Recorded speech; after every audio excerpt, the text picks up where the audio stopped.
శ్రీ శశిమోహన్ గారిని, అలాగే శ్రీ అమరేంద్ర గారిని, శ్రీమతి సమ్మటి విజయ్ గారిని వేదికపైకి ఆహ్వానిస్తున్నాం.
ప్రాంతంలో పెద్ద సంచలనం సృష్టించిందని చెప్పవచ్చు. అప్పటి రాజకీయ పరిస్థితులకు అనుగుణంగా దాని ప్రేరేపితంగా రాసిన ఈ నాటిక ఎంతోమంది విమర్శకుల, సామాన్య ప్రజానీకం యొక్క అభిమానాన్ని చూరగొంది. ఇప్పుడు ఈ ప్రదర్శించబోయే నాటిక చూడడానికి వచ్చిన ప్రేక్షకులు వారికి చిన్న సమాచారం ఇచ్చే ఉద్దేశంతో నేను ఇలా మాట్లాడుతున్నాను. ఈ నాటికని అప్పుడు దీంట్లో నాటిక ప్రక్రియలో చాలా ప్రక్రియలు ఉంటాయి. Realistic, symbolism, physical theatre, expressionism, అలాగే ఇటువంటి రకరకాల అప్సైడ్ చాలా ప్రక్రియలు ఉంటాయి. అంటే ఒక కథని మనం ఎన్నో రకాలుగా చెప్పే అవకాశం ఉంటుంది. ఒక కథని తీసుకుంటే ఆ కథని అప్పట్లో 1970లో వారు ప్రజాదరణ పొందే విధంగా అద్భుతంగా చేశారు, అద్భుతంగా రాశారు శశిమోహన్ గారు. సో అదే నాటికిని రాజకీయ పరిస్థితుల్లో పెద్దగా మార్పులు లేకపోవడం అనుకూలించే విషయం ఈరోజు ఈ నాటికని ఇక్కడ తీసుకోవడానికి. ఈ నాటికని కాకపోతే అంటే ప్రదర్శించే పద్ధతి, ప్రక్రియ స్టైలైజ్డ్ సింబాలిజంని అడాప్ట్ చేసుకోవడం జరిగింది. కాబట్టి ప్రేక్షకులని మానసికంగా నేను సిద్ధపడమని అడుగుతున్నది ఏంటంటే, ఈ నాటిక మిగిలిన నాటికలు అంటే మీరు చాలామంది అంటే ఇక్కడ నాటక ప్రముఖులకు అయితే ప్రక్రియలన్నీ తెలుసు, అవి ఎలా ఉంటాయో తెలుసు, వాళ్ళు తొందరగానే గ్రహించగలరు. కానీ నాటకాలు ఎప్పుడో చిన్నప్పుడు చూసో లేకపోతే కొన్ని సంవత్సరాల క్రితం ఎప్పుడో చూసి సో నాటకం అలా ఉంటుంది, నాటకాలు ఇలా ఉంటాయి అని అనుకునే వాళ్ళకి చిన్న సూచన. నాటకాలు ఎప్పుడూ ఒకే పద్ధతిలో ప్రదర్శించే అవకాశం లేదు. దాన్ని మార్చుకుని అంటే కథనం విషయంలో డిజైనింగ్ విషయంలో, నాటికని డిజైన్ చేసే విషయంలో దర్శకుడిగా రచయిత సలహా మీద లేకపోతే రచయిత అనుమతి మీద లిబర్టీ తీసుకుని దాన్ని డిజైన్ చేయడం జరుగుతుంది. సో ఆ విధంగా చేసిన డిజైనింగ్ ఈ యొక్క ఈరోజు స్టైలైజ్డ్ సింబాలిజం అడాప్ట్ చేసుకోవడం జరిగింది ఈ నాటికి సారాంశం. ఈ నాటిక సమాజంలోని దోపిడీ వర్గాలను అనుసరించే కుటీల తంత్రాన్ని ఎండగడుతుంది. స్వార్థపరులైన శక్తులు తమ వ్యక్తిగత లేదా రాజకీయ ప్రయోజనాల కోసం లేని సమస్యలను సృష్టించి భావోద్వేగాలను రెచ్చగొట్టడం ద్వారా సామాన్య ప్రజలను ఆందోళనల బాట పట్టిస్తారు. ఈ ప్రక్రియలో అమాయక ప్రజలు వాస్తవాలను గ్రహించలేక వారి చేతుల్లో పావులుగా మారి చివరికి బలిపశులు అవుతారు. ప్రజల ఆవేశాన్ని పెట్టుబడిగా పెట్టుకుని తమ పంతాన్ని నెగ్గించుకున్నాక ఆ శక్తులు ఉద్యమాలను అకస్మాత్తుగా నీరు కారుస్తాయి. తద్వారా కృత్రిమంగా పుట్టించిన ఉద్యమాలు లక్ష్యం నెరవేరగానే అంతరించిపోతాయి. ఇలాంటి కపట ప్రజా ఉద్యమాల వెనుక ఉన్న అసలు ఉద్దేశాలను గుర్తించి ప్రజలు విచక్షణతో వ్యవహరించాలని, స్వార్థపరుల వలలో పడకుండా అప్రమత్తంగా ఉండాలని ఈ నాటిక బలమైన హెచ్చరికను జారీ చేస్తుంది. ఇకపోతే నాటక రచయిత గురించి చెప్పాలంటే శ్రీ శశిమోహన్ గారు నాటక రచయితగా మరియు నటుడిగా ప్రసిద్ధులు. వీరు 23 నవంబర్ 1950 హైదరాబాద్లో జన్మించారు. సికింద్రాబాద్లో ప్రాథమిక విద్య, శ్రీ వెంకటేశ్వర విశ్వవిద్యాలయంలో ఎంకామ్ పూర్తి చేశారు. బాలానందం, బాల వినోదం రోజుల నుంచి కూడా నాటకాలు వేయడం, తర్వాత రాయడం చేశారు. మిత్రులు అమరేంద్ర, విద్యాసాగర్, దుగిరాల, శరత్, నిట్టల మొదలైన వారితో కలిసి ఆదర్శ యువ భారతి స్థాపించి అనేక నాటకాలు రాసి మాకు శాంతి కావాలి, మంచితనం మరోసారి చచ్చింది, అరసున్న మొదలైన నాటికలు, అలీబాబా, అద్భుత దీపం, కాగితం పులి, అశ్వత్థామ హత, సిరికినప్పుడు మొదలైన నాటకాలు రాశారు. కోహినూర్, పర్సేల్ అత్యంత ప్రజాదరణ పొందడంతో పాటు ఇతర భాషల్లోకి అనువాదం కూడా అయ్యాయి. రాష్ట్ర సహకార యూనియన్ శిక్షణా కేంద్ర ప్రిన్సిపల్గా ఉద్యోగం నిర్వహించి పదవి విరమణ అనంతరం హైదరాబాద్లో స్థిరపడ్డారు. వారు ఈరోజు మా ఈ ప్రదర్శనకి అనుమతి ఇవ్వడమే కాకుండా వ్యయ ప్రయాసాలు కూర్చి ఇంత దూరం వచ్చి నాటకాన్ని చూసి మా పిల్లల్ని ఆశీర్వదించడానికి వచ్చినందుకు చాలా సంతోషం, ధన్యవాదాలు. సమటి వెంకటరమణ రంగస్థల ప్రదర్శనలను అద్భుతంగా తీర్చిదిద్దే నిష్ణాతుడైన నాటక దర్శకుడు. హైదరాబాద్ కేంద్రీయ విశ్వవిద్యాలయ పూర్వ విద్యార్థి అయిన సమటి వెంకటరమణ అక్కడి ప్రసిద్ధ నాటక కళల విభాగంలో నిష్ణాతులైన అధ్యాపకుల వద్ద శిక్షణ పొంది నాటక దర్శకత్వంలో శాస్త్రీయ మెళకువలను మరియు ఆధునిక పోకడలను వంట పట్టించుకున్నారు. శ్రీ శశిమోహన్ గారి కలం నుంచి జారువారిన నాటక ప్రతులకు రంగస్థలంపై దృశ్య రూపం కల్పించి పాత్రల భావోద్వేగాలను ప్రేక్షకులకు చేరువ చేయడంలో ప్రత్యేక శైలి చూపించే ప్రయత్నం చేశారు. ఒక దర్శకుడుగా నటీనటుల నుంచి ఉత్తమ నటనను రాబట్టడమే కాకుండా స్టేజ్ క్రాఫ్ట్, లైటింగ్ మరియు సంగీతాన్ని సమన్వయం చేస్తూ ప్రదర్శనను వ్యక్తీకరిస్తారు. కేవలం వినోదం కోసమే కాకుండా సమాజానికి సందేశాన్ని ఇచ్చే రీతిలో నాటకాలను మలచడం ఆయన దర్శకత్వ ప్రతిభకు నిదర్శనం. ఈ నాటకాన్ని స్పాన్సర్ చేస్తూ ప్రోత్సహిస్తున్న సంస్థ centre for arts, media and social welfare సంస్థ నాటక కళల పరిరక్షణతో పాటు సామాజిక వికాసాన్ని ప్రధాన లక్ష్యంగా పెట్టుకొని పనిచేస్తోంది. సమాజంలోని అణగారిన మరియు పేద వర్గాల అభ్యున్నతి కోసం కళలు మరియు మీడియాను ఒక శక్తివంతమైన సాధనంగా ఈ సంస్థ మలుచుకుంది. ముఖ్యంగా నిరుపేద పిల్లలకు విద్యను అందిస్తూనే వారిలోని కళాత్మక ప్రతిభను గుర్తించి నాటక రంగంలో ప్రత్యేక శిక్షణ ఇస్తోంది. ఈ సంస్థ నిర్వహించే వర్క్షాప్లు కేవలం ప్రదర్శనలకే పరిమితం కాకుండా థియేటర్ ఇన్ ఎడ్యుకేషన్, విద్యలో నాటకం మరియు థియేటర్ ఫర్ డెవలప్మెంట్, అభివృద్ధి కోసం నాటకం వంటి వినూత్న పద్ధతుల ద్వారా సామాజిక స్పృహను మరియు వ్యక్తిత్వ వికాసాన్ని పెంపొందించడంపై దృష్టి సారిస్తున్నాయి. ఈ సంస్థ వ్యవస్థాపక కార్యదర్శి డాక్టర్ అల్తాఫ్. ఇప్పుడు నాటక ప్రదర్శన మొదలు కాబోతుంది.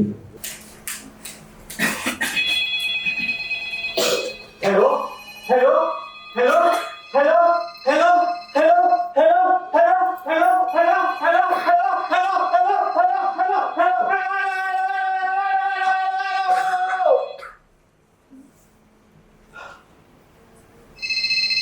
hello, hello, Eswararao hello. Hello, నేను ఈశ్వరరావునయ్యా. ఏంటి గుర్తుకొచ్చానా? ఏం మాట్లాడు? ఈశ్వరరావుని చూడు, మీ మామయ్య అదేనే ఎమ్మెల్యే ఉన్నారా? ముందే కొంచెం ఫోన్ కలిపి పిలువు. ఏం మాట్లాడు? నీకు చెప్పిన అర్థం కాదు కానీ కొంచెం పిలవయ్యా. పని మీద రండి. పని మీద ఉన్నాడా? ఆ మార్గం వస్తే నేనైనా ఇంటి పనిలేను అని ఇలా ఎన్నో తప్పు తిప్పుతారయ్యా, నాకు అర్థం కావడం లేదు. ఎన్నాళ్ళు అంట ఏంటి వీళ్ళు రాడేంటి అది కదయ్యా. ఈ మారు మళ్ళీ గ్యారెంటీగా ముద్ర అవుతాను. అయిన తర్వాత బిడ్డని గడిపోయాడు. సరే ఏమనుకున్నా ఆయన మంత్రి ఎందుకు కాలేదు, ఎంత ఆలోచించినా నాకు అర్థం కావడం లేదు. నువ్వు చెప్పడం కాదు ఏంటి మమ్మల్ని ఏం చేయమంటాడు? ఆయన నమ్ముకుని ఎంత చేసావు, చాలా ఖర్చు చేసావు. ఒకసారి మాట్లాడమను. ఏంటి అర్థమైందా? ఇదిగో తప్పకుండా మాట్లాడమను అయ్యా. ఉండే మరి. హలో హలో హలో ఈశ్వర్ గారు, హలో హలో. చాలా ఫోన్లు వస్తున్నట్టున్నాయి. అవును మావయ్య. అబ్బబ్బబ్బబ్బా, ఎన్నిసార్లు చెప్పాలి? ఇంటి దగ్గర మావయ్య, ఇక్కడ చాలా అనాలి. తెలిసిందా? అలాగే మా ఐ మీన్ సార్. ఫోన్లు చాలా వస్తున్నట్టున్నాయి. Yes sir. కృష్ణరావు గారు, సుబ్బారావు గారు, అప్పారావు గారు, రామారావు గారు, బాలారావు గారు, దుర్గారావు గారు, చైతన్యరావు గారు, పవన్ రావు గారు, పవన్ కళ్యాణ్ రావు గారు, ప్రభాకర్ రావు గారు, ఈశ్వర్ రావు గారు కాల్ చేసి నేను మంత్రి ఎందుకు కాలేదు అని అంటారు. అవును సార్, నా కోసం ఇంత ఖర్చు చేసాం, అంత ఖర్చు చేసాం అని అంటారు. Yes sir. ఏది ఒక్కసారి మాట్లాడమను, విషయం తేల్చేస్తామని అంటారు. Exactly sir. మరి నువ్వేం చేశావు? ఇకపై ఫోన్ రాకుండా 2 రిసీవర్ తీసి పక్కన పెట్టేశాను సార్. రిసీవర్లు తీసినంత మాత్రాన, ఫోన్లు వీకేయించినంత మాత్రాన వీళ్ళ దగ్గర నుంచి తప్పించుకోలేమయ్యా. ప్రాణాలు తీసుకుపోవడానికి వచ్చిన యమగతుల నుంచి అయినా తప్పించుకోవచ్చు, కానీ ఈ రాజకీయ పదవికి పెట్టుబడి పెట్టిన వాళ్ళ నుంచి తప్పించుకోవడం కష్టం. సార్ మళ్ళీ ఏంటయ్యా? మీకు ఈ మంత్రి పదవి రాకపోవడానికి కారణం ఎంత ఆలోచించినా నాకు అర్థం కావట్లేదు సార్. ఆహా, పైగా క్రితం సారి మీరు 3 నెలలు మంత్రిగా చేశారు, మరి ఈసారి చూడు సెక్రటరీ, మంత్రి పదవి అనే మ్యూజికల్ చైర్స్ ఆటలో పార్టీ సంగీతానికి తగ్గట్టు ఆడుతూ అలర్ట్ గా ఉండకపోతే కుర్చీ దొరకడం కష్టం. ఒకవేళ దొరికినా ఎప్పుడు రాజీనామా చేయమంటారో, ఎప్పుడు పీకేస్తారో చెప్పడం మరీ కష్టం. సభలకు వెళ్ళినా వెళ్ళకపోయినా, మాట్లాడినా మాట్లాడకపోయినా, తిట్టినా తిట్టకపోయినా, ఒకరు మనల్ని మెచ్చుకున్నా మెచ్చుకోకపోయినా పదవి నిలబెట్టుకోవడం కష్టం. కత్తి మీద సాము లాంటిది. అందాక హైకమాండ్ చెప్పినట్టల్లా ఆడాలి. అయినా నా కల్లుడు ఏంటి నాతో ఉంటుంది. ఈ మాత్రం గ్రహించకపోతే ఎట్లాగయ్యా? నువ్వు రాజకీయానికి పనికిరావయ్యా. మామయ్య. సార్ సార్ అన్నానని చెప్పానా? Yes sir. ఇంతకీ ఇప్పుడు ఏంటి కర్తవ్యం? నాకు అప్పుడప్పుడు ఒక అనుమానం వస్తుందయ్యా. ఏంటి సార్? నువ్వు నాకు సెక్రటరీవా, నేను నీకు సెక్రటరీనా అని. నన్నే ప్రశ్నలు అడిగేవారు ఏం సెక్రటరీవయ్యా?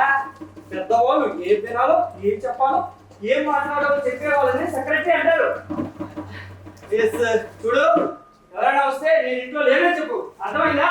అలాగే సార్. పాండవులంతా వాళ్ళకే తప్పలేదు అజ్ఞాతవాసం, మనమో లెక్క. అవును, ఈ కార్లంటికి పోస్టులు పడేయాలి. ఈ రాములు గాడు ఎక్కడ? రాములో రాములా రాములో రాములా రాములో రాములా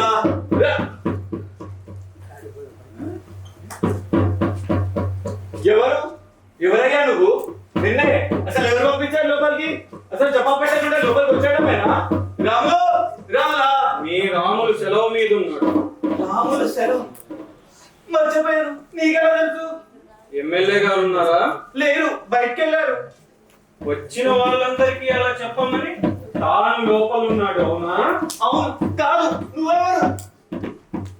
కర్రా కర్రా. కనకరాజు. కర్రా కనకరాజును వచ్చానని చెప్పు. ముఖ్యమంత్రి వచ్చినా కలవనన్నారు.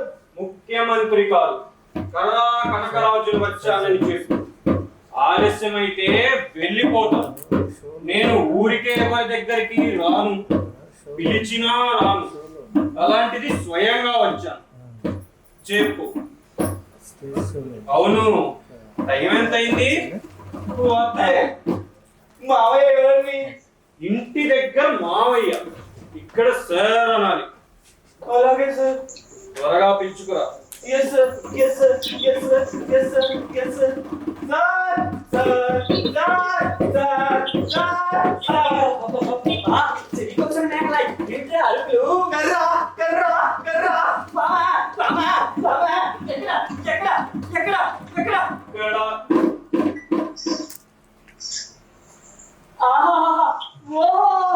నమస్కారం నమస్కారం కనకరాజు గారు. ఏంటో ఇలా దయచేశారు. ఇన్నాళ్ళకు మా మీద దయ కలిగింది. ఏదో పని మీద ఉన్నావట, పోనీ మళ్ళీ వస్తాలే. ఎంత మాట ఎంత మాట ఎంత మాట.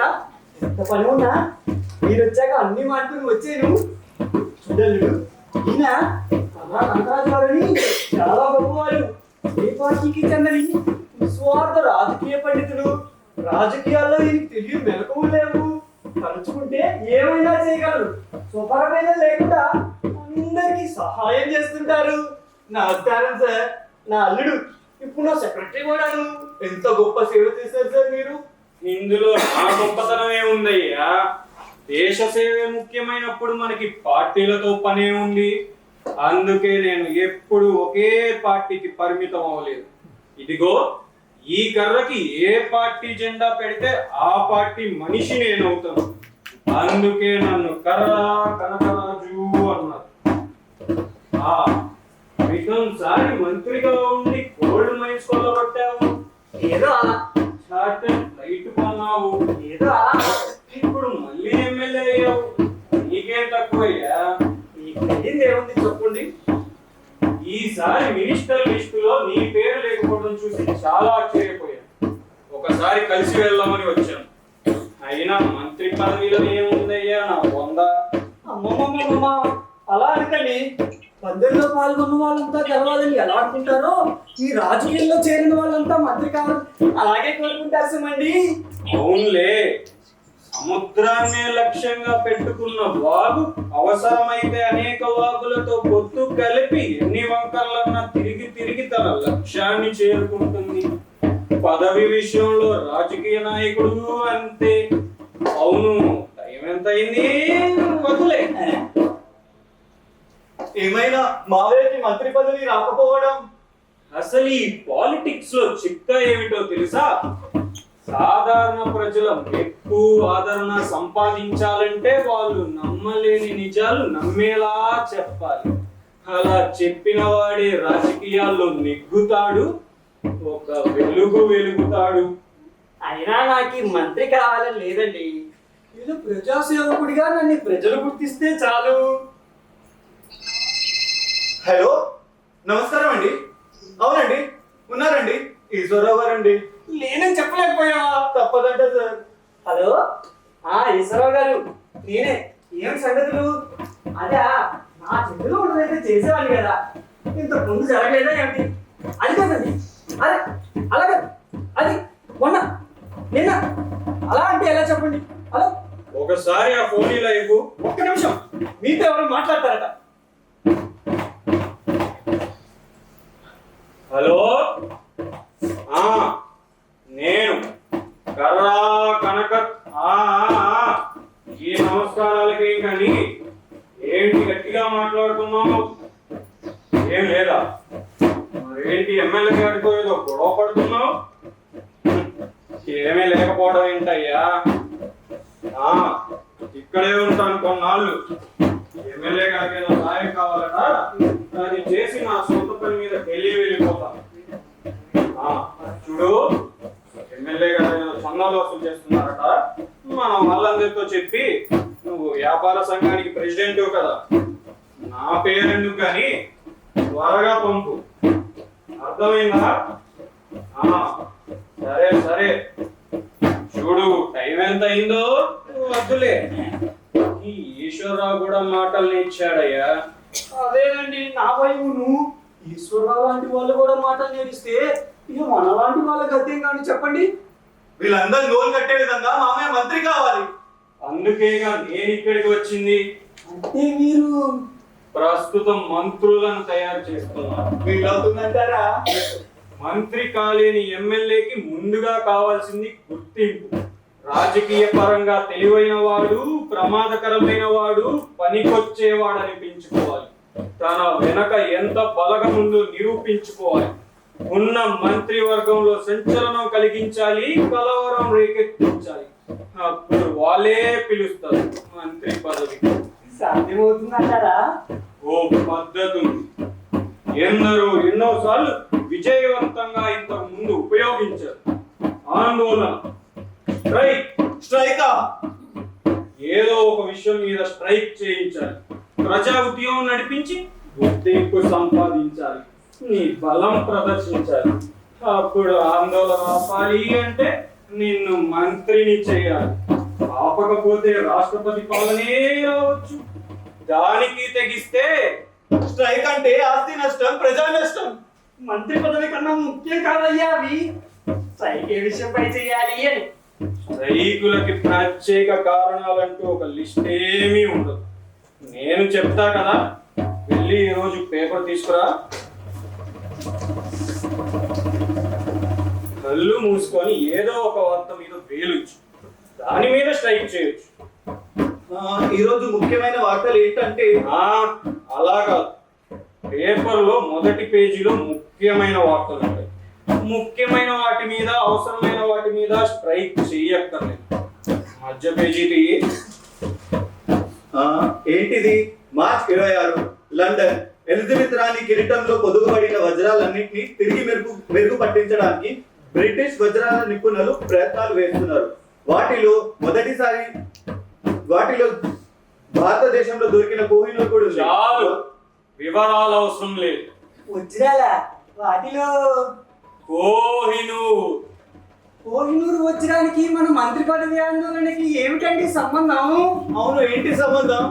చూస్తూ ఉండండి.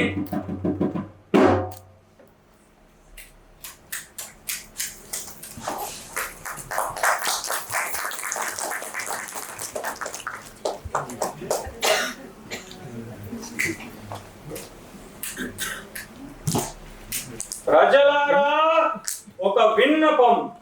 భారతదేశ ప్రతిష్ట కొరకు పాటుపడే సోదరులకు ఒక మనవి. ముఖ్యంగా మన ప్రాంతీయ గౌరవం కోసం ఏదైనా చేయగల దేశభక్తులకు ఒక విన్నపం. తరతరాల నుంచి రత్నగర్భాని మన దేశానికి పేరు. ముత్యాలు, రత్నాలు, రాసులు పోసి అమ్మిన దేశం మనది. అటువంటి మన సంపద ఏమైంది? మన రత్నాలు ఏమైనాయి? అన్యాక్రాంతమైనవి. నమ్మించి మోసం చేసిన విదేశీయుల ధనదాహానికి, దోపిడీలకు బలైపోయాయి. మనవని చెప్పుకునే గొప్ప గొప్ప వజ్రాలు, రత్నాలు విదేశీ పిండాలు దోచుకుపోయారు. ఒక్క కోహినూర్ చరిత్ర చాలు. ప్రపంచంలోకి అతి విలువైన వజ్రం మన కోహినూర్. నాదిషా దోపిడీదారుల వల్ల దొంగలించబడి తరతరాలుగా చేతులు మారి ఇప్పుడు బ్రిటిష్ రాణి కిరీటాన్ని అలంకరించింది. సోదరులారా, ఒక్క చిన్న పెన్సిల్ పోతేనే వెతికి పోట్లాడి తిరిగి సంపాదిస్తామే. అటువంటప్పుడు కోట్ల కొలది విలువ చేసే వజ్రం దోచుకొనబడిందని తెలిసి, అది ఎక్కడుందో కూడా తెలిసి ఏమీ పట్టనట్టు ఊరుకోవడం. సోదరులారా, క్షమించాలి. ఇది మనందరికీ సిగ్గు చేటు. మన దేశ ప్రజలు తిరిగివారు కారే. గొప్పవారు, బలవంతులు, అతి ధైర్యవంతులన్న పేర్లతో నిండింది మన చరిత్ర. దేశభక్తుల పేర్లతో, దేశ ప్రతిష్ట కోసం ప్రాణాలర్పించిన వారి పేర్లతో అలంకరించబడింది మన చరిత్ర. కాబట్టి సోదరులారా, మన కోహినూర్ను తిరిగి సంపాదించాలి. భారతదేశ కిరీటంలో కోహినూర్ తలతలా మెరవాలి. భారతదేశ కీర్తి కాంతులు నలుదిశలా ప్రసరించాలి. కాబట్టి ప్రజలారా, కోహినూర్ను తిరిగి సంపాదించే ఉద్యమంలో చేరండి. కోహినూర్ కావాలనే నినాదాలతో దిక్కులు పిక్కటిల్లాలి. ఈ ఉద్యమంలో అంతా ఒక్కటి కావాలి.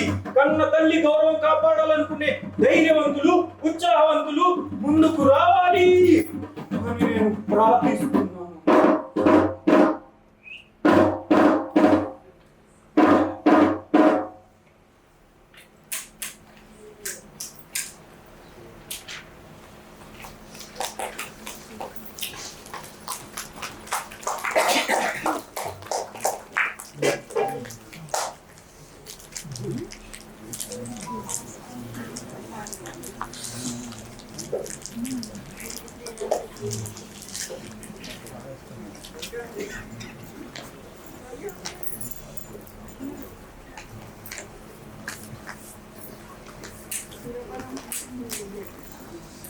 ఎక్కడయ్యా ఎమ్మెల్యే? కనబడడే? నమస్కారం నమస్కారం నమస్కారం కనకరాజు గారు. అన్నట్లు ఈ రోజు పేపర్ చూసారా? మన ఉద్యమం వేగం పుంజుకుంటుంది. నేను వచ్చి చాలా సేపు అయింది కానీ ఏమిటి, లోపల విశ్రాంతి తీసుకుంటున్నావా? విశ్రాంతి? కోహినూర్ దొరికేంత వరకు నాకు విశ్రాంతి లేదండి. ఏమైనా కనకరాజు గారు, ప్రజలు ఇంత త్వరగా ఇంత ఉధృతంగా మన ఉద్యమంలో చేరతారనుకోలేదండి. ప్రజాస్వామ్యంలో ప్రజలు చేసేవి రెండే రెండు. అడిగినప్పుడు ఓట్లు వేయడం, చెప్పినప్పుడు స్ట్రైకులు చేయడం. ఏమైనా కనకరాజు గారు, ప్రజలు ఇంత త్వరగా ఇలా మన సమాజానికి వస్తారనుకోలేదండి. సాధించగలమని ప్రారంభించాలి, ప్రారంభించింది సాధించాలి. అలా సాధించడం కోసమే మన ఉద్యమంలో చేరి సహాయం చేయడానికి కొందరిని పిలిపించారు. ఎవరి వల్లైతే ప్రతి స్ట్రైక్ జయప్రదమవుతుందో, ఎవరి వల్లైతే ప్రభుత్వాలు స్థాపించబడతాయో, పడగొట్టబడతాయో, ఎవరైతే చరిత్ర గతిని మార్చగలరు వాళ్ళు విద్యార్థి నాయకుడు, కార్మిక నాయకుడు, వెనకబడ్డ జాతుల నాయకుడు. వీళ్ళు మనకి సహాయం చేస్తే ఇంకా చేస్తారు. తప్పకుండా చేస్తారు. ప్రజాస్వామ్యంలోని రివాజే. విద్యార్థి నాయకుడా, నిన్ను ఇక్కడికి ఎందుకు పిలిపించానో తెలుసా? తెలుసు. కోహినూర్ని తిరిగి సంపాదించడం కోసం మీరు నడిపే ఉద్యమంలో పాల్గొనడానికి. అక్షరాల అంతే. ఈ స్ట్రైక్ ఎందుకు జరుగుతుందో తెలుసా? మీకోసమో నా కోసమో కాదు, దేశ ప్రజల కోసం, శాంతి, శక్తి కోసం, తన తల్లి గౌరవం కాపాడటం కోసం ఏమైనా చేయగలరు, అంతే కదా? అవునండి. జనని జన్మభూమి స్వర్గాదపి గరియేసి అన్నారు పెద్దలు. అంతా ఒక్కటిగా ఇందులో చేరుతున్నారు. కార్మికులేమిటి, వ్యాపారస్తులేమిటి, ఇంజనీర్లేమిటి, డాక్టర్లేమిటి, వాళ్ళేమిటి, వీళ్ళేమిటి, అందరూ చదువుకున్న వాళ్ళే. ఏం దేశభక్తి, ఏం దేశభక్తి! నిజంగా వీళ్ళండి మన దేశానికి కావాల్సిన వాళ్ళు. జాతంతా ఒక్కటిగా నిలబడ్డప్పుడు మా విద్యార్థులు మాత్రం ఏం తీసుకోరండి. మేము దూకుతాం. ఇవాళ నుంచి స్కూల్స్ కాలేజెస్ బంద్. ఏ ఒక్కరు వెళ్ళరు. కోవిడ్ సాధించే వరకు నిద్రపో. సరే, ఉత్సాహంగా మీ అంతటి మీరే వస్తారంటే కాదు లేకుండా ఉన్నాను. ఆడితే కాదనొచ్చు, పాడితే కాదనొచ్చు, కానీ దేశానికి సేవ చేస్తానంటే కాదనటం బాగా కాదనిపిస్తుంది. ఏమంటారు కనకరాజు గారు? మీ ఇష్టం. మీ విద్యార్థులు చిలుకల పాటు లేకుండా ఉండాలి. మరి అసలు ఈ దేశంలోనే లేదండి సమైక్యత. అఫ్ కోర్స్ అందరూ ఒకే విధంగా ఆలోచించారు అనుకోండి. గెలిచిన పార్టీ వాళ్ళు ఏది అవునంటే ఓడిపోయిన పార్టీ వాళ్ళు కాదనటం మా దగ్గర ఉంది. అయినా ఈ పార్టీల గురించి మీకు తెలియదు కనుకనా. ఎన్ని జాతులున్నా, ఎన్ని మతాలున్నా, ఎన్ని ప్రాంతాలున్నా, ఎన్ని కక్షలున్నా మన దేశంలోని ప్రజలు ఒక్క చోట కలుస్తారు. సెక్రటరీ కొంచెమయ్యా పనికొస్తుంది.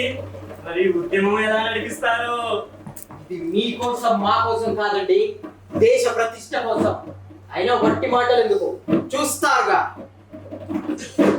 చూడు కామ్రేడ్, దేశమంతా కోహినూర్ ఉద్యమంలో చేరుతుంటే మీ కార్మికులు ఏంటయ్యా చేత కాని వాళ్ళలా కూర్చున్నారు? మాకు కావాల్సింది కోహినూరు తాజ్ మహల్ కాదండి. కోహినూరు సాగబట్టిన కార్మికుడికి ఎంత జీతం ఇచ్చారు, తాజ్ మహల్ కూలికి ఎంత బోనస్ ఇచ్చారు అన్నది కావాలి.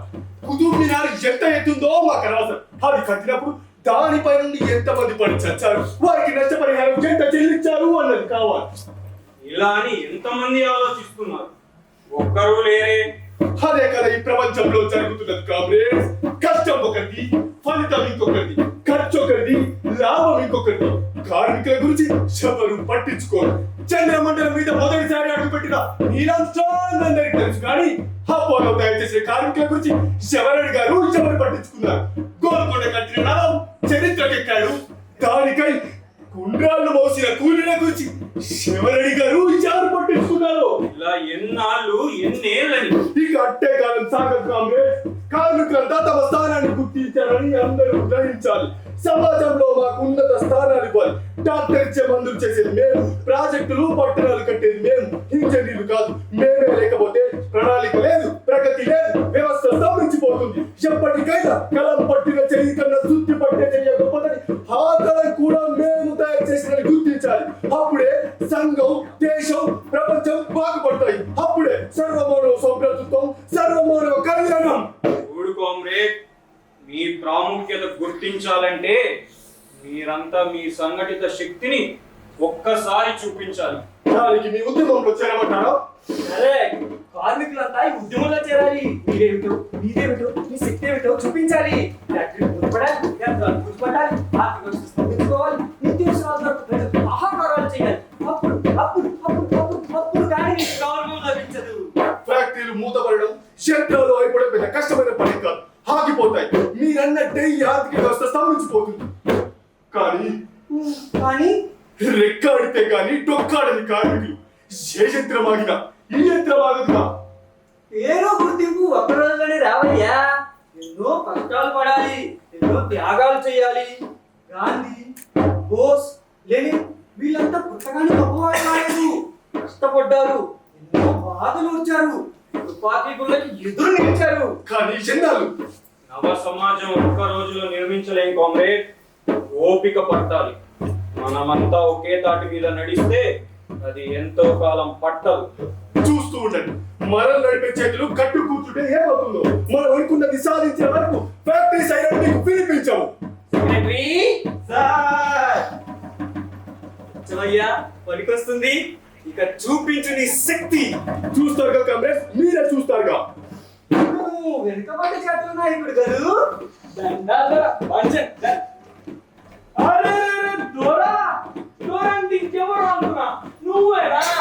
దండం దొరా. ఈయన గారు మీకు ముందే తెలుసా? గట్లాంటి దొరా ఏం మారుతాను పాండుగండి నాకెరకే. ఇంకా మర్చిపోలే నన్ను. లే అట్టెక్క మర్చిపోతా దొరా. నేను మరవాలనుకున్నా మర్చిపోతలే కాదు. నీ సంబంధం అంత గొప్పదా? ఆయన ఎందుకు మర్చిపోవు? నాకు ఇస్తానన్నా ఇచ్చేదానికి దూరం మర్చిపోను. ఏమి ఇస్తానన్నాడు? ఒక్కటి గనకనా అది ఏంటది? ఆ ఎలక్షన్ వచ్చినప్పుడు అలా మోటార్ మీద కాకుండా నాకు ఇంత వచ్చి ఇంత పెట్టామని జనా మా గుర్సలలో సలాం చేస్తాడు. అంతకుముందు జాగ్ ఇప్పిస్తానన్నాడు, మా పడికి గుర్సలు ఇప్పిస్తానన్నాడు. గయన్నిమైన మొన్న వచ్చాను ఏమన్నాడు? ఆ ఏమన్నా పొలా ఇప్పిస్తానలే గదైతే పురాణ పత్తలేదు. గయన్ని ఇచ్చేదానికి దూరం మర్చిపోతాను. అంత స్నేహితులా? మరేందనుకున్నావు? మా దోస్తానకి ఇప్పటిదా దొరకు బాండుగరం ఉన్నప్పుడు నేను కూలి పని చేసేవాడిని. ఎవరేం చేసింది అనుకున్నావు? ఊరగాల సంఘం బట్టి లీడర్ బట్టల దుకాణం పెట్టి కద్దరు కట్టిండు. ఎమ్మెల్యే టోపీ పెట్టిండు. నేను ఇంకా కూలి పనే చేస్తాను. మాకు బాగా మీదున్నావుతా. నువ్వేమన్నా ఈ దుకాణం పాలు జబర్దస్త్ కట్టేటోడు ఇప్పుడు అవన్నీ ఎందుకని నీతో కొంచెం పడింది. మళ్ళీ వచ్చిన ఎలక్షన్ కాదు కానీ మరి కొంచెం పడింది. ఇది చేస్తే ఏది కావాలంటే తెప్పిస్తాను. నువ్వు చాలా మంచోడి దొరా. ఎప్పుడు ఇప్పిస్తాను అంటుకొని ఇయ్యాను అర్థం కాదని అయ్యా. లేదు లేదు లేదు, ఈసారి తప్పకుండా మీ అందరికి గుడిసెలు కట్టాలి, బంగ్లాలు కట్టిస్తాను. బంగ్లాలు అవ్వ బంగ్లాలు ఇదేదో పెద్ద లక్ష్యాన్ని కొడుతుంది. చెప్పుతారా ఏం చేయమంటావు చెప్పు. మీరంతా కోహినూర్ కావాలి అని స్ట్రైక్ చేయాలి. స్ట్రైక్ సమజైంది, అర్థాలు చేయాలి. అదేనయ్యా, అందులో చేరి ఏం చేయాలో మాకు తెలుసుదరా. సర్వీసులు రైలు బండ్లు నడవకుండా చేయాలి, దుకాణంలో పని చేయాలి, లొల్లి పెట్టి మొత్తం పని చేయాలి. అంతే కదా సెక్రటరీ సార్? అయ్యా పనికొస్తుంది. ఇంకా కావాలంటే అడుగు, మొహమాట పడుకు సోరా.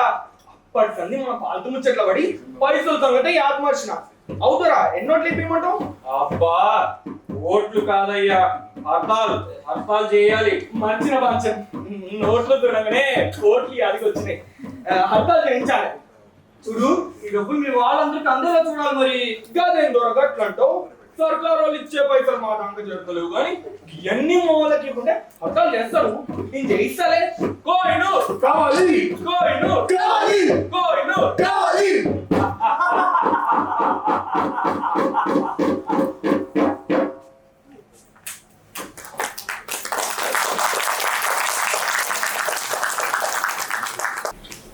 ఆకాశవాణి ఒక ముఖ్య ప్రకటన.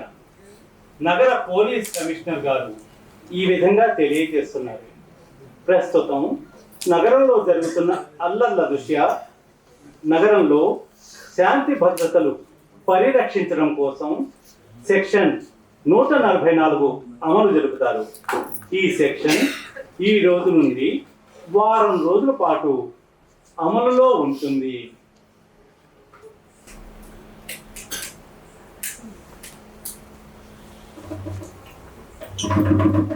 సోదర విద్యార్థులారా, కామ్రేడ్స్, అన్నలారా, అక్కలారా, 144 సెక్షన్ అమల్లో ఉన్నా కూడా మనం ఇలా ఇవాళ రేపు కర్ఫ్యూ పెట్టబోతున్న మనం ఇటువంటి మీటింగ్ మనం ఎందుకు పెట్టినామంటే మన దేశానికి తీరని కష్టం వచ్చింది. భారత మాత కేడలేని దుర్గతి కలిగింది.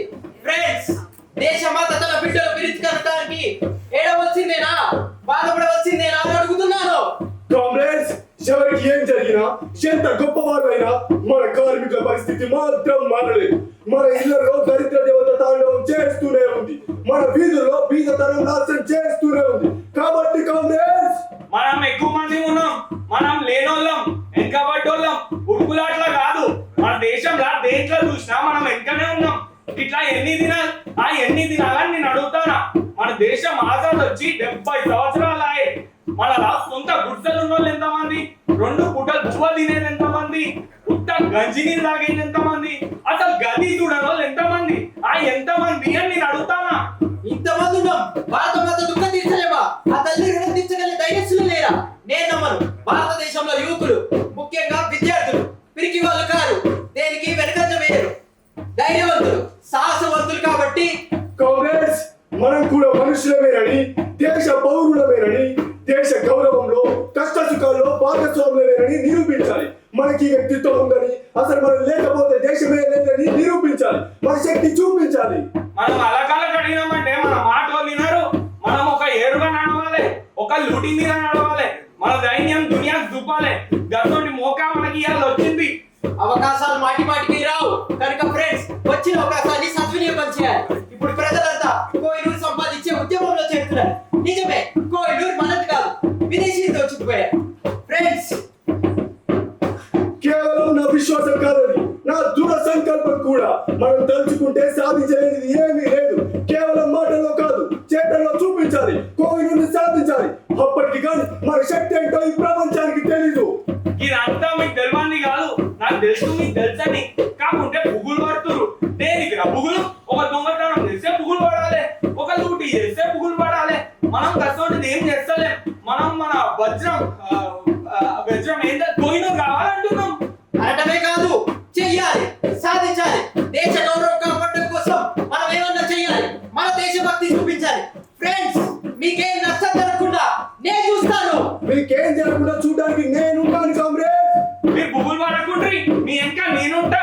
కాబట్టి విద్యార్థులారా, కోహినూర్ కావాలని నినాదాలు చేయండి. కోహినూర్ కావాలి, కోహినూర్ కావాలి, కోహినూర్ కావాలి.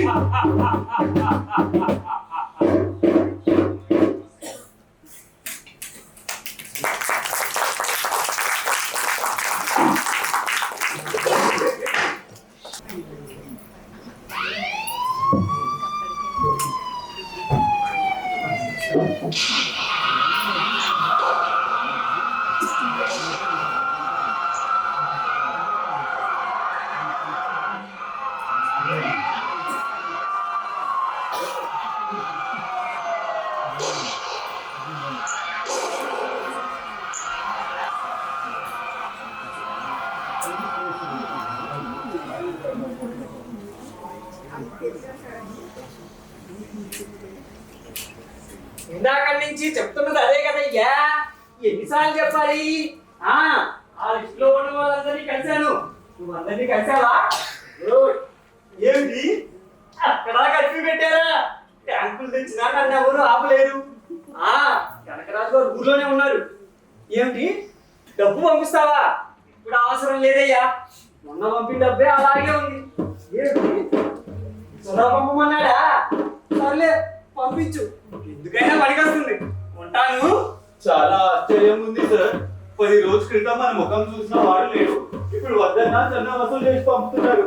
ప్రజాస్వామ్యంలో ఉన్న పద్ధతి ఏదయ్యా, మనం పచ్చగా ఉన్నంత కాలం మన చెప్పులు మోస్తారు, ఆ తర్వాత దండ కట్టి మనం మెడలో వేస్తారు. ఒకటి మాత్రం నిజం సార్, ఈ ఉద్యమం ఇలానే సాగిందంటే మనం అనుకుంది త్వరగానే సాధిస్తాం.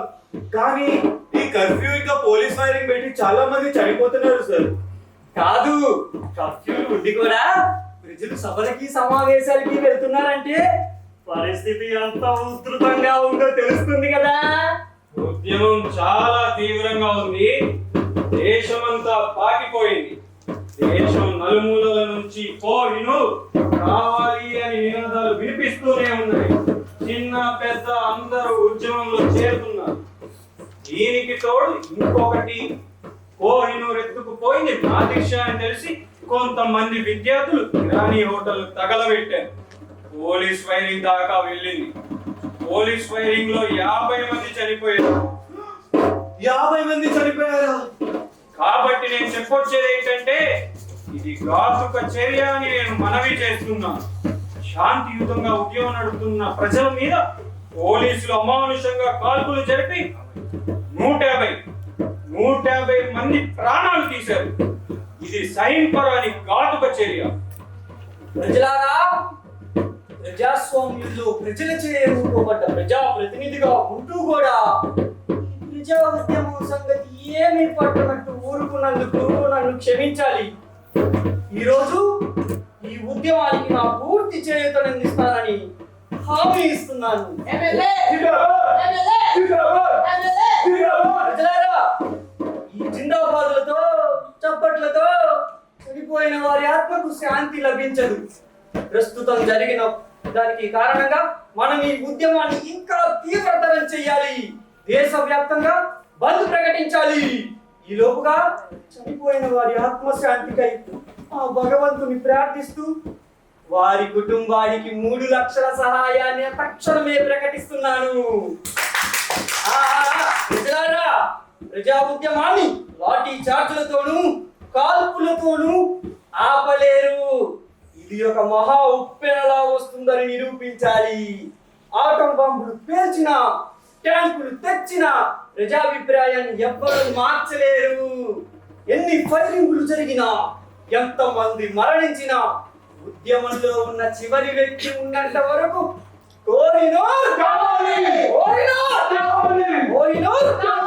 అని నినాదాలు చేస్తూనే ఉంటాడు.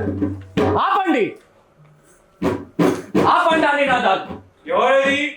ఎవరో అరిచేది? ఏమిటండి అది?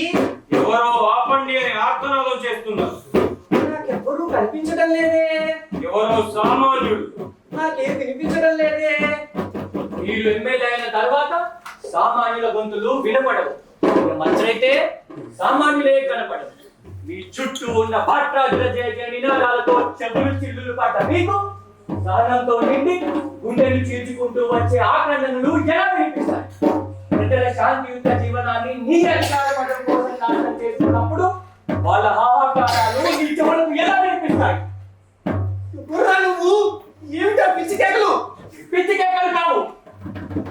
ఏ ప్రజల సహనాన్ని మగటనుకున్నావో, ఏ ప్రజల మౌనాన్ని జడటనుకున్నావో, ఏ ప్రజల ధర్మానికి కాళ్ళు లేవని, న్యాయానికి కళ్ళు లేవని అనుకున్నావో, ఆ ప్రజలు తమ సహనపు ముసుగులోంచి బయటకు వచ్చి క్రాంతి సూర్యుడిని చూసి ఆనందంతో మీపైకి ఎత్తి వచ్చే ప్రజల గర్జన.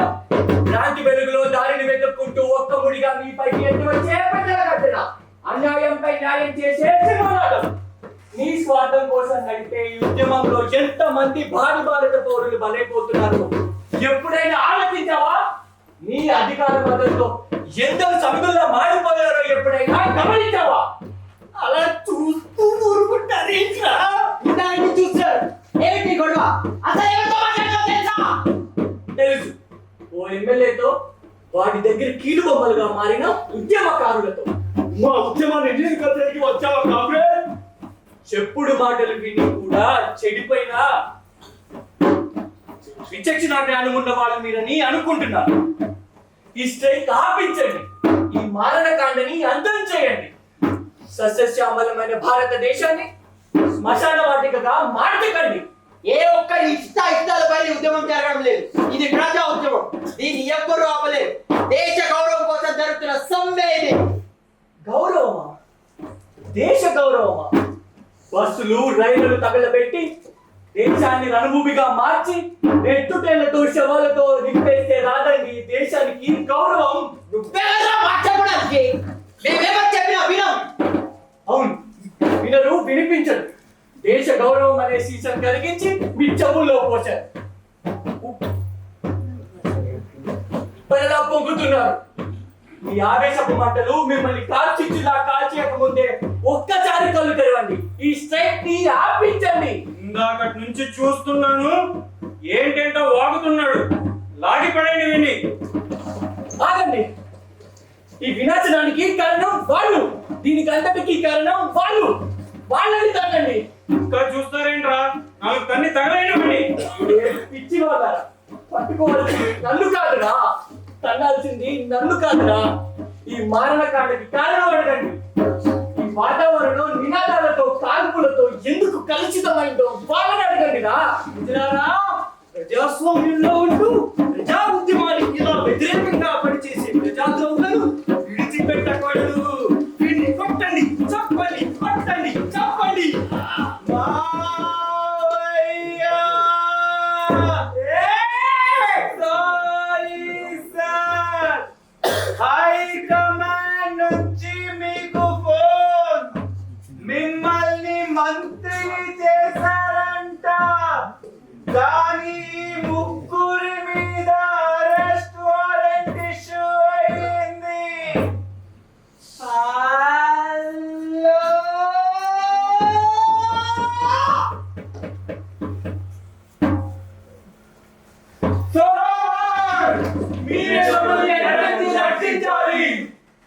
మీ అరెస్ట్ కి మీ స్ట్రైక్ కి మాకు ఏమిటి సంబంధం? మీరు ఆ ఎమ్మెల్యే గారే కదా దీనికి కారణం. ఏ విధంగా? మీరు చెప్పబట్టే కదా మేము హర్తాలు చేసినాం. ఈ స్ట్రైక్ కి మాకు ఎటువంటి సంబంధం లేదు. ఇది అన్యాయం, మోసం. ఇప్పుడు మా పరిస్థితి ఏమిటి? అది మీరు ముందే ఆలోచించుకోవాల్సింది. ఆలోచించుకునే మోకాలు మాకు ఇయ్యలే కదా. అది మీ తప్పు. మమ్మల్ని మోసం చేసిన మీకు వదిలిపెట్టాం. అవు వదిలిపెట్టాం. మీ రక్తం కళ్ళ చూస్తాం. మా మీద హత్యాయత్నానికి శిక్ష ఏమిటో తెలుసా? అయినా ఇంత వయసు వచ్చి లోకాన్ని ఇంత చదివి మీరెలా దిగారయ్యా ఈ రొంపులోకి?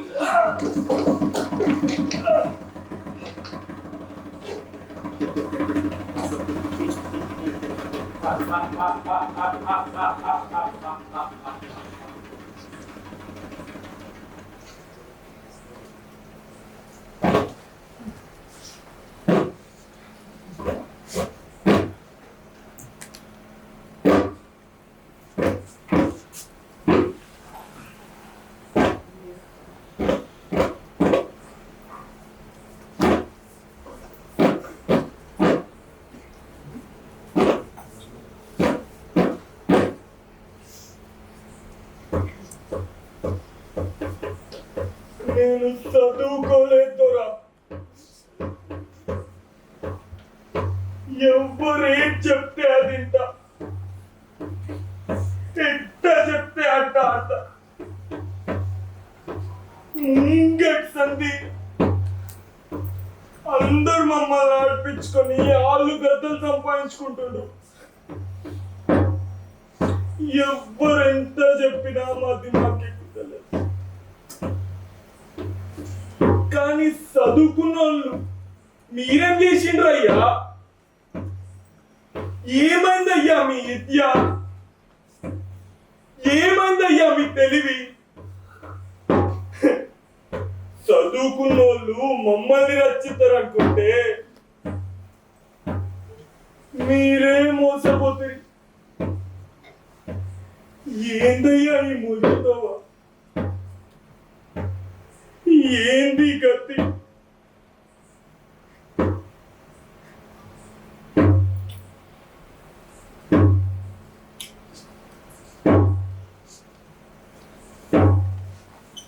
ఇప్పుడు ఈ ఉద్యమానికి పర్యవసానం ఏమిటో తెలుసా? ఆ ఎమ్మెల్యే మంత్రి అయిపోయాడు. ఆ కర్ర కనకరాజు చక్రం తిప్పుకుంటూ మంత్రి కాలేని మరో ఎమ్మెల్యే దగ్గరికి వెళ్ళిపోయాడు. వాళ్ళందరూ సుఖంగానే ఉంటారు. మరి మీరు సమస్యపోయిన సమస్యల మీద అర్థం లేని ఉద్యమాలను లేవదీస్తూ వాళ్ళ కాంక్షలను తీర్చుకుంటున్నారు. మనల్ని ఆట వస్తువుల కింద వాడుకుంటున్నారు. నిజంగా ఈనాడు కోహినూరు మనకి తిరిగి వచ్చినా అది మ్యూజియంలోనో అందమైన అద్దాల పెట్టెలోనో బంధింపజేస్తారే తప్ప మన భవిష్యత్తులో మాత్రం ఎటువంటి మెరుగు ఉండదు.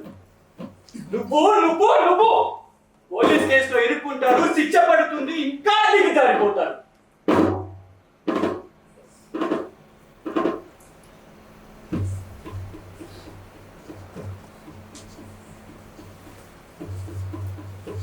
ఆగండి, విడిపోకండి. మీకు తెలియకుండానే దేశ విచ్ఛిన్న కార్యక్రమాల్లో చేతులు కలిపిన మీరు దేశాభివృద్ధి కార్యక్రమాల్లో విడిపోకండి. ఈ స్ట్రైక్ ఆపకండి.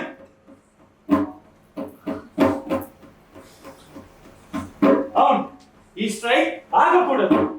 ఈ ఉద్యమం ఆగకూడదు. కుతకుతా ఉడికే ప్రజావాహిని చల్లారకూడదు. ఉప్పెనలో పొంగే ఈ ఆవేశం అంతం కాకూడదు. మన కోహినూరు ఉద్యమం నడవాలి. మన కోహినూరు ఉద్యమం నడవాలి. కోహినూరు అనేది వజ్రం మాత్రమే కాదు, మన కోహినూరు అడ్డాలలో బంధింపజేసే వజ్రం మాత్రమే కాదు, అంతకన్నా ఎంతో రెట్లు విలువైనది మన కోహినూరు. మన కోహినూరు ఇటువంటి గజదొంగలు ఎత్తుకుపోకుండా మనం కాపాడుకుందాం. కోహినూర్ కావాలి, కోహినూర్ కావాలి, కోహినూర్ కావాలి, కోహినూర్ కావాలి, కోహినూర్ కావాలి.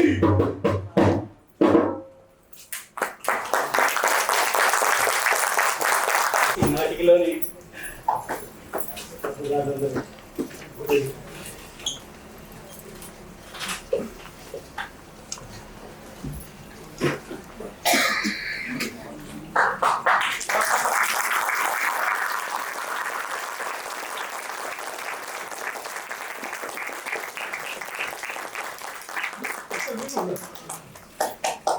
ఓకే ఇక్కడ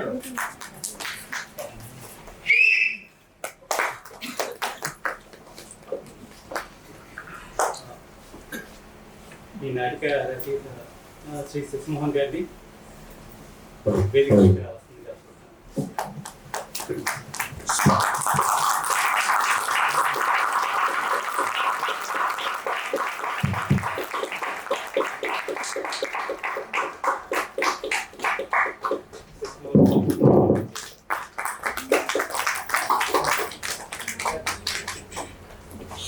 మా గురువు గారు డాక్టర్ దేశమూర్తి గారిని వేదికపైకి రావాల్సిందిగా.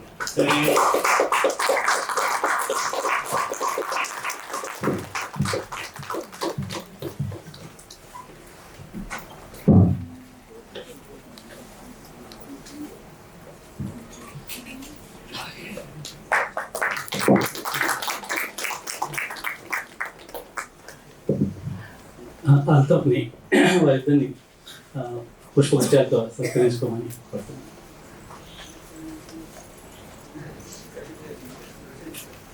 శశిమోహన్ గారు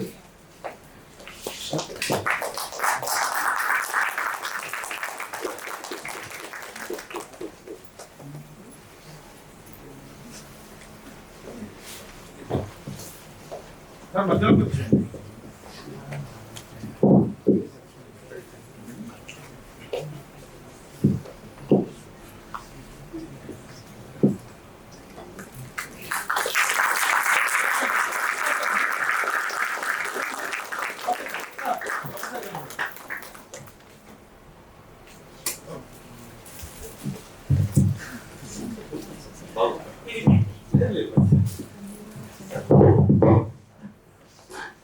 డాక్టర్ డిఎస్ఎన్ మూర్తి గారు మా గురువు గారికి మీ ఆశీర్వాదంతో ఇంత దూరం ప్రయాణం చేసుకుని వచ్చాం. సో మీకు తప్పనిసరిగా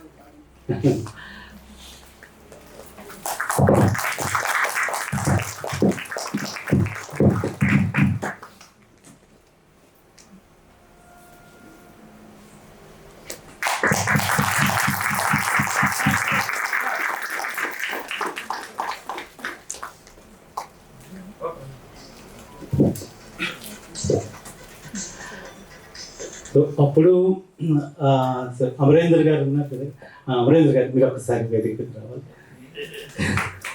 అప్పట్లో ఈ నాటిక పొజిషన్ వేసినప్పుడు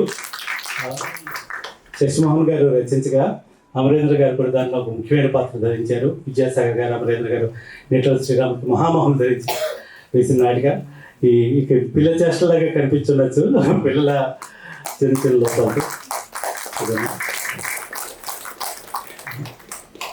క్లుప్తంగా శశిమోహన్ గారిని ముందుగా ప్రతిస్పందన తెలియజేయకుండా నాటిక ప్రదర్శన.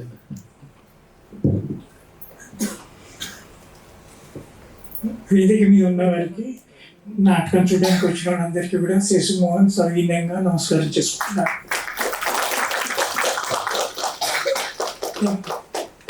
78లో 46 ఏళ్ల క్రితం రాసిన నాటిక ఇది.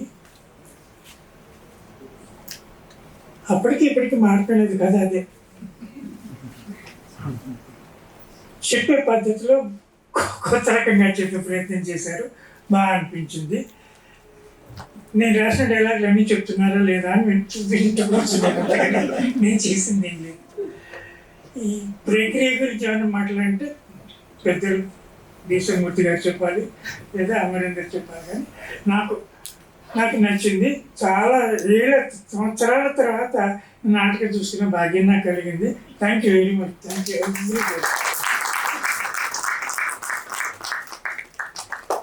Thank you. ఇప్పుడు అమరేంద్ర గారు మాట్లాడాలట.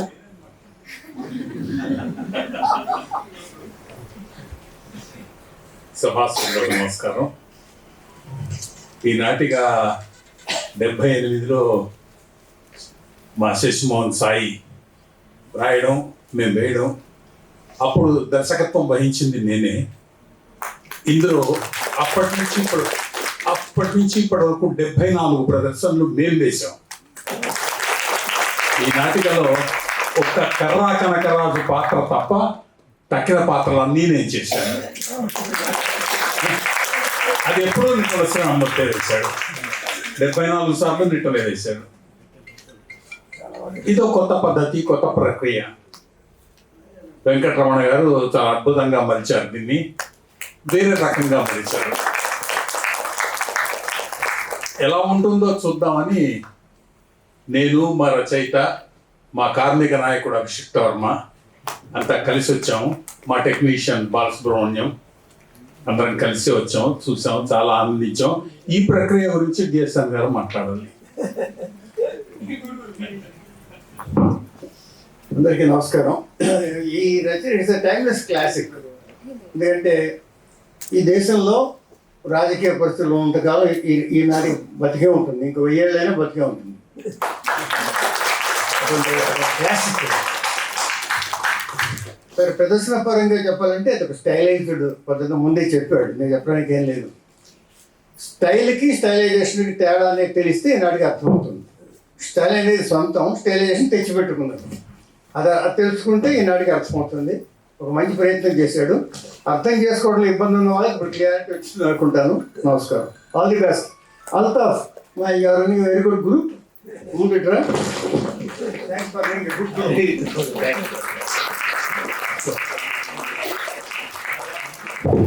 All words about sir, because ఇవాళ మేము ఇలా చేస్తున్నాము అంటే బికాస్ ఆఫ్ మా గురువు గారు డిఎస్ఎన్ మూర్తి గారు. అండ్ నేను ఇన్స్టిట్యూట్లో ఫస్ట్ జాయిన్ అయినప్పుడు ఫస్ట్ నచ్చని టీచర్ కూడా సారే, కానీ ఇప్పుడు because of his strictness even 1 minute only 1 minute late వచ్చినా కూడా ఎంటర్టైన్ చేసేవాళ్ళు కాదు.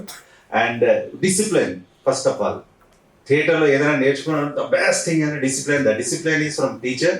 అండ్ ఇవాటి వరకు whatever theories are told me, ఆ థియరీస్నే ప్రాక్టీస్ చేస్తున్నాను. Almost all disciplines second discipline ఇచ్చిన వాళ్ళందరూ. So thank you so much sir for coming us. And ఆ రోజు ఆ స్ట్రిక్ట్ టీచర్ అలా ఉండడం వల్లనే మేము ఇలా ఉన్నాం. ఎందుకంటే ద స్ట్రిక్ట్నెస్ అనేది తెలియదు. వేరే టీచర్లు కూడా చాలా మంచి వాళ్ళు, ప్రేమగా అలా ఇలా చేసేవాళ్ళు. But due to sir strictness వల్ల ఇవాళ మేమంతా పర్ఫెక్షనిజం అనేది వచ్చింది. Thank you sir, thank you so much sir for coming. ఈ నాటికలో నటించిన వారి పరిచయం: మణిరు, లోహిత్, పవన్ కళ్యాణ్, అజయ్, వెంకటేష్, సాయి చరణ్, పౌరుడు, చైతన్య, కర్రాకంతరాజు. అంటే అప్పట్లో ఆ నాటికలు వేసినప్పుడు కర్ర ఇంతే ఉండేది, చెన్నారెడ్డి గారి కర్రలాగా. కానీ కాలం గడిచింది కదా, అది కర్ర కూడా పొడిగిపోయింది అనమాట. సో ఈ నాటికి చూడడానికి వచ్చి మమ్మల్ని, మా పిల్లల్ని ఆశీర్వదించినందుకు పేరు పేరున అందరికీ కృతజ్ఞత అభివందనాలు. ప్రేక్షకులందరికీ, షకీ గారికి, సమట విజయ్ గారికి, తదితర పెద్దలందరికీ మనస్ఫూర్తిగా వందనాలు తెలియజేస్తున్నాను. మిత్రులు కూడా చాలామంది వచ్చారు, వాళ్ళ కుటుంబ సభ్యులతో. ఒకే నిమిషం తీసుకుందాం. ఎవరికన్నా ఏదైనా ప్రశ్న అడగాలనిపిస్తే ఇప్పుడు అడగవచ్చు. నాటికి ప్రక్రియ గురించి ఏమైనా అర్థం కాదు, అదెందుకు ఇది ఎందుకు అన్నది అంటే మా పిల్లలే సమాధానం చెప్తారు, నేను చెప్పను. They ready to answer. ఎవరైనా సరే పర్లేదు, ఏదైనా అనుమానం ఉంటే చెప్పదు. అనుమానం లేదు, బాగా అర్థమైందంటే మేము ధన్యవాదం.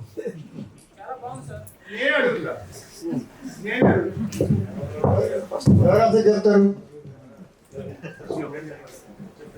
స్టూడెంట్స్ ఎవరు చెప్తారు? ఎవరు మీకు ఎవరు చెప్తారు? నువ్వు చెప్తా? ఎవరు బాబు, ఎవరు అడుగుతారు? ఎవరు అడుగుతారు చెప్పండి. ఎవరు చెప్తారు? ముందుగా మీ దర్శకుడు స్టైలైజ్డ్ సింబాలిజం అన్నాడు అంటే ఏమన్నా చెప్పు.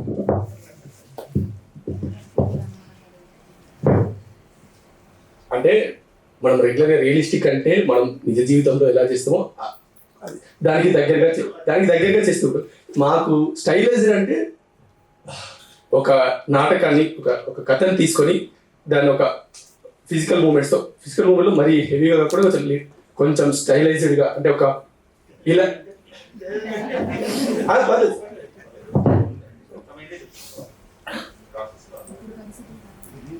కొత్తగా అంటే మాకు తెలిసిన స్టైలైజర్ అంటే ఈ క్యారెక్టర్ ఇలా బిహేవ్ చేస్తూ స్టైల్. సారీ సార్, మీరు అడిగిందని చెప్పవచ్చు, నాకు తెలిసి చెప్తున్నాను.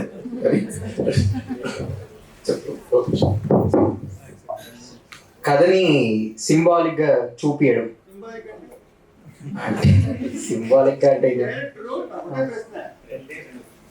స్టైలైజ్డ్ సింబాలిజం చేశానని చెప్పాడు ముందు. అది నాకు అర్థం కాదు.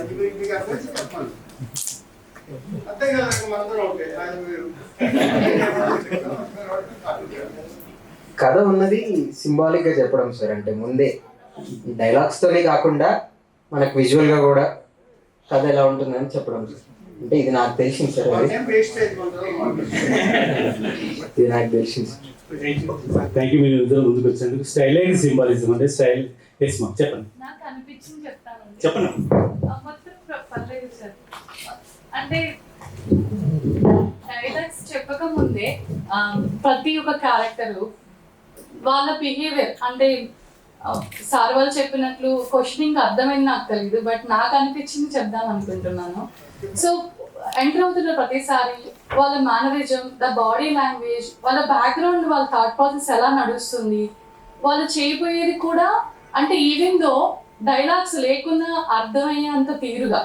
ఇప్పుడు ఎగ్జాంపుల్ ఇంగ్లీషు, హిందీ అలాంటి పిల్లలు చూస్తుంటే ఈ జనరేషన్లో వాళ్ళ నేచర్, వాళ్ళ యొక్క తీరుని బట్టి కూడా కథ అర్థమయ్యే రూపంలో తీసుకొచ్చారేమో అని నాకు అనిపించిందండి. నేను అలా ఎంజాయ్ చేశాను. And every character you people, నేను ఎప్పుడు అంటే చిన్నప్పటి నుంచి ఎప్పుడు నేను డ్రామా ఇలా ఫస్ట్ టైం నేను ఇలా వచ్చాను, బట్ ఐ రియలీ ఎంజాయ్ అని చాలా బాగా అనిపించింది. అంటే ఇక్కడ ఎలా చెప్పాలి అంటే లైక్ నా కిడ్కి అంటే నా పేరెంట్స్ అంతకుముందు వాళ్ళ ఎలా ఉండేవాళ్ళు అనేది చూపించడానికి కానీ ఇది నా today is very very happiest and good day for me. And thank you sir చూసినందుకు. Thank you sir. Very good try. నాకు అనిపించింది చెప్పాను. నాకు తెలియదు మా బ్యాక్గ్రౌండ్. నాకు పేరు తప్ప ఏమిటి ఇక్కడికి వచ్చాక మొత్తం అర్థమైంది. Thank you so much. Thank you. బాగా చెప్పారు. స్టైలైజ్డ్ సింబాలిజం అంటే స్టైల్ అన్నది, స్టైలైజేషన్ అన్నది మూమెంట్లో ఉంటుంది.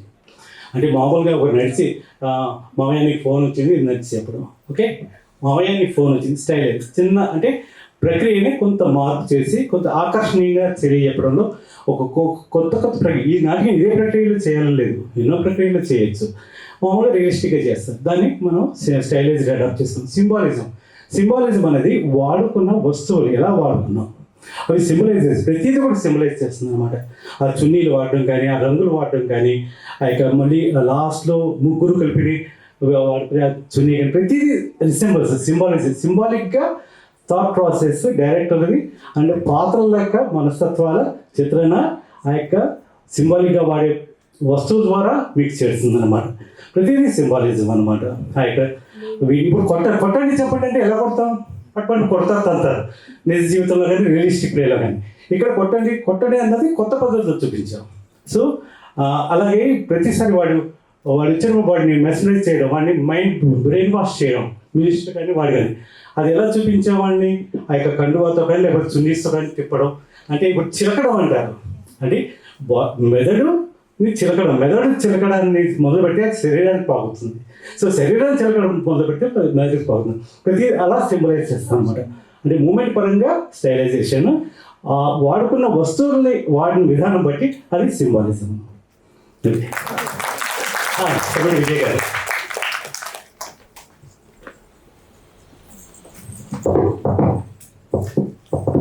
First of all, excellent performance, Altaf and team, and Annaya Samata Venkatramana garu and team. And my question is to the group younger generation, whether you like this type of performances or normal dramas. Realistic గా కావాలా లేకపోతే ఇలాగా కొంచెం different గా ప్రయోగాత్మకంగా కావాలా? మీరు ఏది ఇష్టపడతారు?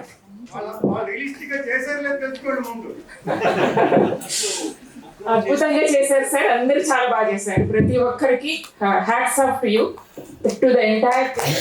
చాలా బాగా చేశారు.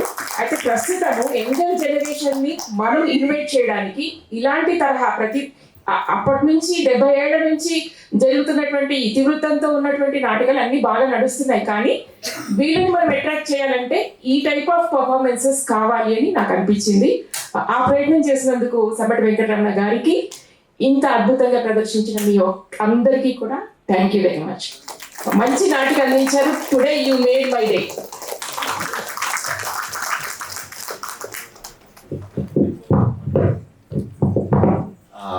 ఈ యాక్చువల్గా మేము చదువుకునే రోజుల్లో ఒక 18 years back PG diploma year చేసినప్పుడు సారే హెడ్ ఆఫ్ డిపార్ట్మెంట్ ఉన్నారు.